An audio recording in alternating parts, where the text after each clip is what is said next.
Alert. The control point is being contested.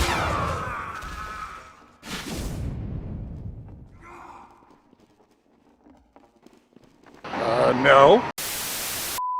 Valve is one of the reasons gaming is the way it is to this day. After it got founded by former Microsoft employees Gabe Newell and Mike Harrington, they proceeded to release their debut title, Half-Life. Since then, with home run gaming series like Half-Life, Portal, Team Fortress, Left 4 Dead, and most of all, Steam, they've been dominating the video game market with no sign of slowing down. The literal core of gaming as we know it, as over 72,000 games have been published using Steam, as seen here. As a result, Valve has turned into a $10 billion industry, and it has a nice home for games to be published to the public.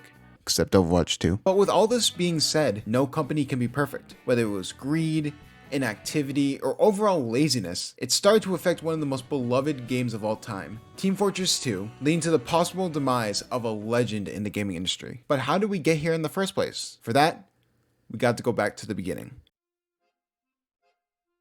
Team Fortress 2 was first shown at E3 1999 as Team Fortress 2 Brotherhood of Arms, where Valve showcased new technologies, including parametric animation, which blended animations for smoother, more lifelike movement, and Intel's multi-resolution mesh technology, which dynamically reduced the detail of distant on-screen elements to improve performance. The game earned several awards, including Best Online Game and Best Action Game. In mid-2000, Valve announced that Team Fortress 2 had been delayed for a second time, the delay to the development switching for its new in-house engine, Source. Following the announcement, Valve released no news on the game for 6 years. Walker was project lead on Half-Life 2, Episode 1, and Kirk worked on Valve's content distribution platform, Steam. Team Fortress 2 became a prominent example of vaporware, a long-anticipated game that has seen years of development, and was often mentioned alongside another much-delayed game, Duke Nukem Forever. Walker said that Valve built 3 or 4 different versions of Team Fortress 2 before settling on their final design.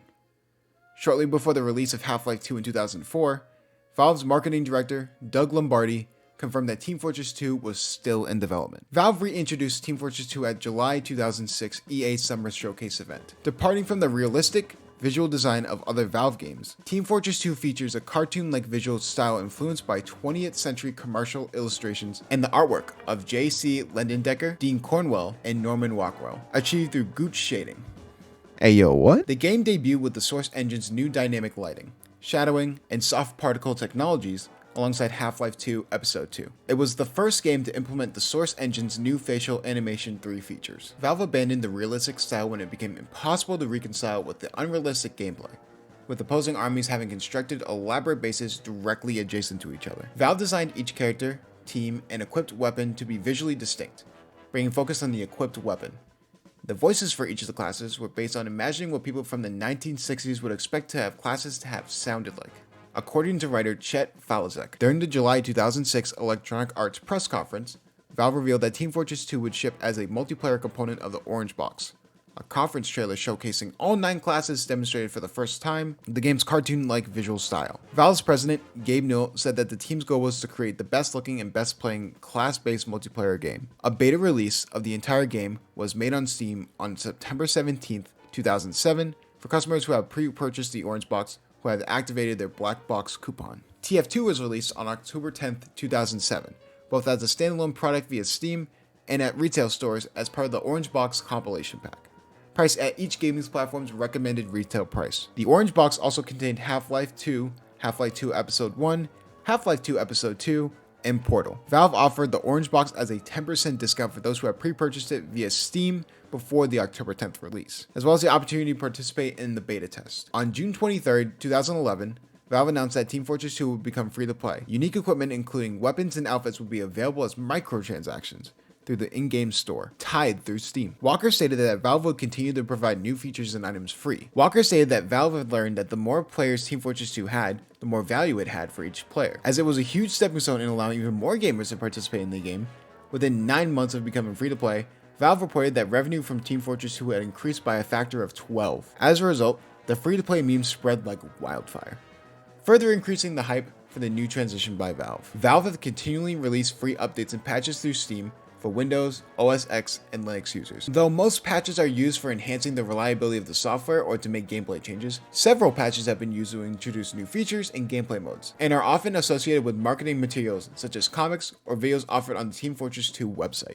This blog is also used to keep players up to date with the ongoing developments in Team Fortress 2. As of July of 2012, each class has been given a dedicated patch that provides new weapons, items, and other gameplay changes. These class patches typically introduce the release of the class's Meet the Team video. Other major patches have included the new gameplay modes including Payload, Payload Race, Training, Highlander, Medieval, and Man vs. Machine modes. Theme patches have also been released, such as the yearly Halloween theme one called Scream Fortress, where players may obtain unique items available only during a set period around the holiday. Other new features have given players the ability to craft items within the game from other items, trade items with other players, purchase in-game items through funds in Steam, and save and edit replay videos that can be posted on YouTube. In early 2020, an absurd amount of bots who are more accurate than Shroud invaded Team Fortress 2, making the game basically unplayable. While throughout 2020 and 2021, they took action to prevent the bots from being in Team Fortress 2, it didn't last long, as bots would consistently return mere weeks after every update Valve tried. This resulted in members of the TF2 community holding a peaceful protest on Twitter using the hashtag #SaveTF2, with the goal of it receiving a response from Valve. TF2 community, we hear you. We love this game and know you do too. We see how large this issue is becoming and we're working to improve things. Only for them to literally do nothing. Team Fortress Source 2, an ambitious fan project aiming to rebuild the vulnerable Team Fortress 2 and Source 2 engine, had reached the end of the road. Amper Software, the team behind the project, said on Twitter today that it's been forced to pull the plug after receiving a DMCA takedown notice from Valve. Coming from the official TF2 Source Twitter, they said, "Today, we received a DMCA takedown from Valve on all of our public GitHub repositories and all of its forks made by the community. While we are discussing the project's future internally recently, we also came to the conclusion to stop the development of the project due to the current state of the code being unusable anymore with Sandbox's recent major engine changes, and that we overall moved on from it. Sadly, this means this DMCA takedown is the nail in the coffin. We cannot bring it back, and we've hit Valve's attention. Seems like they definitely don't want us using their IP, which is totally fair and legal to them." This was a way for people to play TF2 without bots, but also on an updated engine with improved gameplay and graphics. And the TF2 community loved it, saying that it was a breath of fresh air compared to the ridiculous annoyance that was Valve TF2 servers. Amper Software is one such group of TF2 players. The indie dev team has been hard at work to remake the beloved sequel using Valve's Source 2 engine, the same platform behind behemoths like Counter-Strike 2, Dota 2, and Half-Life Alyx. Sadly though, the Team Fortress 2 fan remake will never happen. One day later, excited fans looking forward to Team Fortress Source 2 are taking to Twitter with the hashtag reading #SaveTF2 in hopes of catching Valve's attention. Many posts containing the tag discuss the issues with the shooter itself. One player claimed that Valve saw almost nothing with the main game, but still find time to DMCA fan projects. Quote, "Maybe instead of canceling a fan project," says another fan, "you could actually give support to the main game." Such sentiments carry over to the Team Fortress 2 Steam page, where some recent reviews mentioned the trending hashtag and DMCA takedown notice. One claims that Valve is currently taking down many fan projects and giving the alternative to the unplayable official versions of their game, like referring to both TFS2 and Portal 64. With Portal 64, I totally get it, especially with Nintendo going on an absolute rampage DMCAing everything they possibly could, including popular YouTuber PointCrow, almost taking down his channel when his entire content relied on content from games like the Zelda series. But this is too far, and as a matter of fact, very hypocritical. To take down a game made by your fans just to not put a single ounce of effort into your game when in 2024 it's still one of the most popular games on stream is an absolute joke. The reason it's sad because it's an issue Valve can easily fix, or at the bare minimum get a team to solely focus on that issue. But since they made their money and dipped, they feel like they don't need to do anything else with a game they think is dead, but it's not. Content creators and gamers alike have been keeping this game alive even after the founding fathers like German95 and Star_ decided to move away from the game that made them famous to focus on different types of content. Will it get fixed? At this point, nobody knows.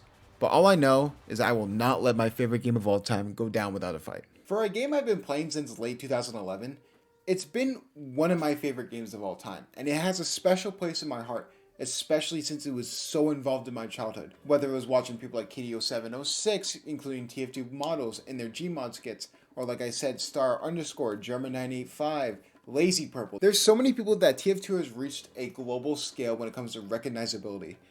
And it's just really sad that Steam and Valve in general just don't want any part of TF2. And they're not trying to fix the issue, but they'll go out of their way to DMCA other people. Like I said, I kind of get Portal 64 because Nintendo just loves to copyright everything that they possibly can. But this is ridiculous. Hashtag save TF2 is a needed hashtag right now. And if you guys go on Twitter using hashtag save TF2, maybe Valve will put out another corporate-based tweet that their underpaid staff intern that will try and do. But other than that, that's it for this video. If you guys like it, make sure you like, subscribe, and hit that bell for future notifications. And let me know if you played TF2, what's your favorite class, and what's your favorite moment that you've ever had on TF2. Because I have plenty. But other than that, I will see you guys later. Peace.